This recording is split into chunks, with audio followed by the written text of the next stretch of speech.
Cada día ingerimos miles de millones de bacterias, o incluso más, casi todas procedentes de los alimentos, pero algunas también de nuestra propia boca. En realidad, todos y cada uno de nosotros poseemos una dotación de células bacterianas 10 veces mayor que las humanas. Hasta la fecha, nos hemos beneficiado de las ventajas que nos otorga esta microbiota. Cada vez más personas toman probióticos, es decir, bacterias que proporcionan beneficios específicos para la salud si se ingieren en cantidades adecuadas. Nos gustaría invitarle a un viaje y mostrarles la vida de dos probióticos bacterianos diferentes introducidos en el organismo a través de un producto lácteo fermentado. Recorran conmigo ahora este viaje por el tracto intestinal y entren en el mundo de los probióticos y la microbiota. El yogurt se compone de bacterias llamadas Lactobacillus y Streptococcus que se emplean para fermentar la leche. Por otro lado, algunos tipos de Lactobacillus, que se muestran aquí como microorganismos azules de aspecto cilíndrico, y bifidobacterias, los microorganismos con forma de Y, son bacterias probióticas escogidas que proporcionan beneficios para la salud. En la boca, las bacterias viven en las encías, los dientes y la lengua. Todas las personas tienen cierto grado de placa o caries causada por distintos tipos de los denominados gérmenes o bacterias malos que crecen con rapidez y producen ácidos y enzimas a partir de los alimentos que ingerimos, sobre todo el azúcar.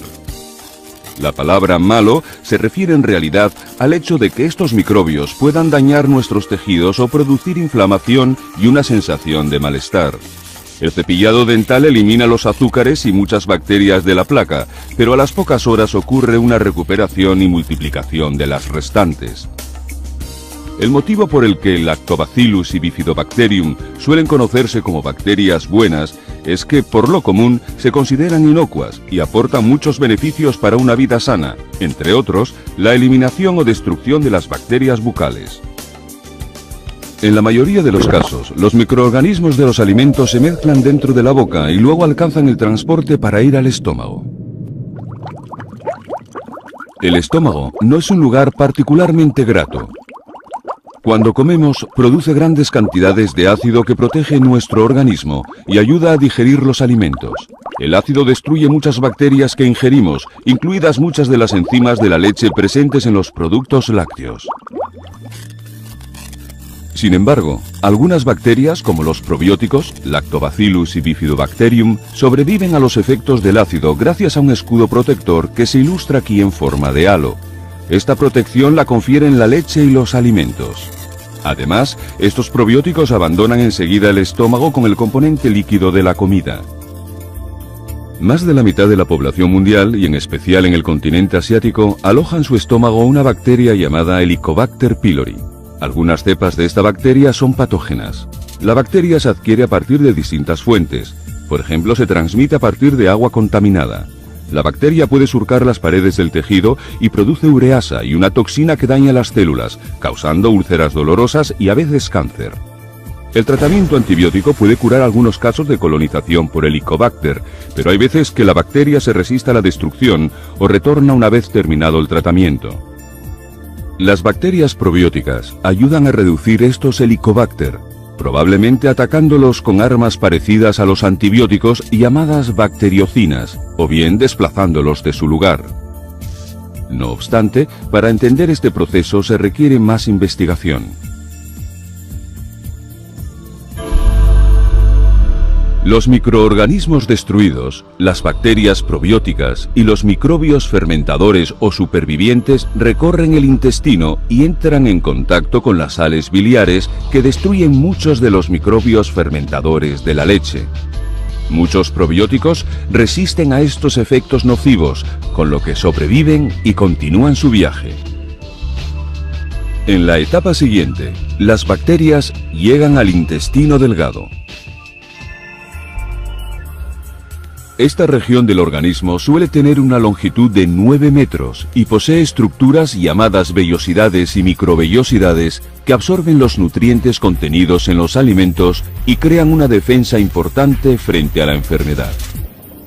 El intestino delgado aloja a miles de millones de bacterias, la microbiota, entre otras, bifidobacterias y lactobacilos, que contribuyen decisivamente a nuestra salud al digerir los alimentos, combatir las bacterias malas y modular la respuesta inmunitaria.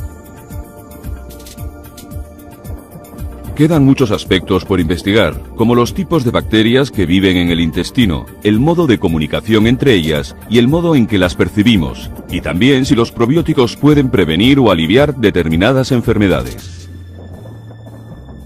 El organismo dispone de complejos sistemas que vigilan en todo momento lo que sucede a su alrededor y las bacterias o moléculas que lo atraviesan. Puede detectar los microorganismos de naturaleza buena, pero aún así segrega un anticuerpo denominado IgA secretora que detecta cualquier bacteria o virus malo en el medio.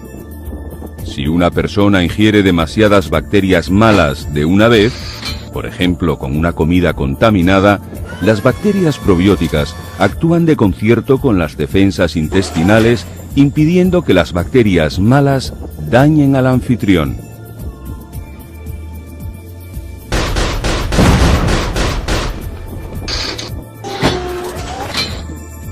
Además de la IgA secretora, el organismo posee enzimas como la lisozima, proteínas diminutas y células asesinas que detienen las bacterias nocivas. Las células calciformes y epiteliales del intestino delgado producen moco, además de factores solubles llamados glucoconjugados que participan en las defensas intestinales. En esta ilustración, el intestino se encuentra, sin embargo, inflamado.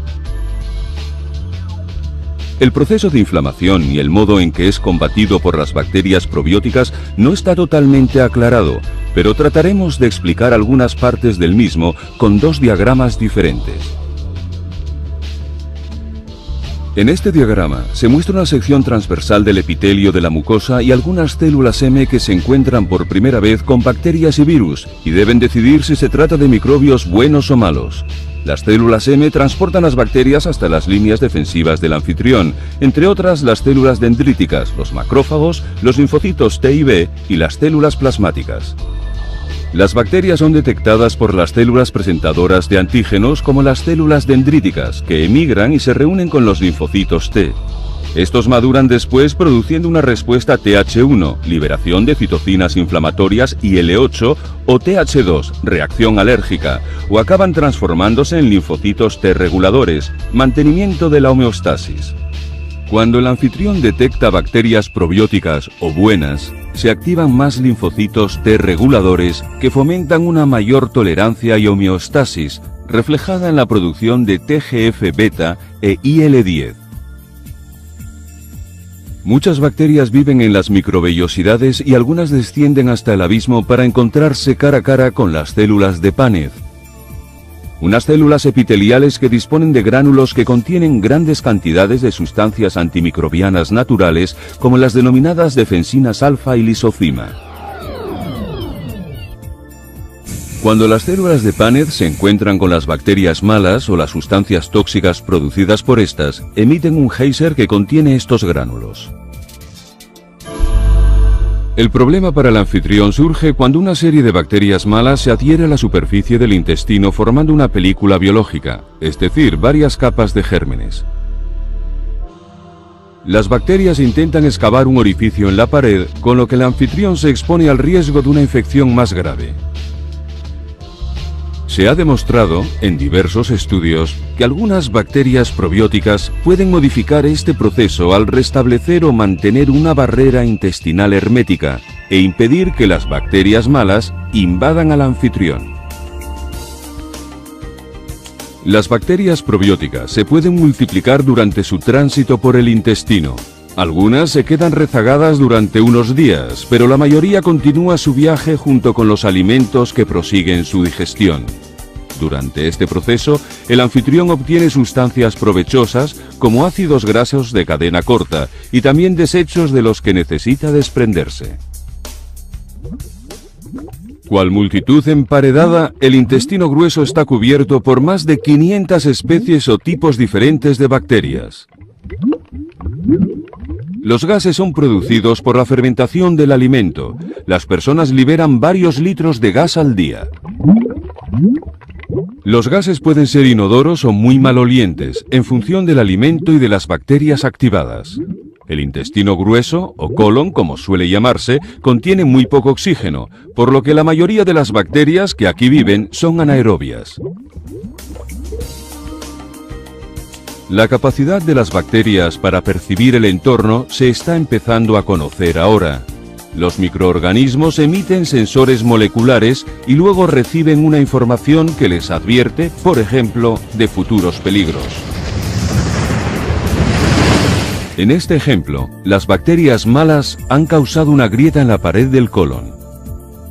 Se cree que las bacterias probióticas pueden contrarrestar parte del daño ocasionado al colon.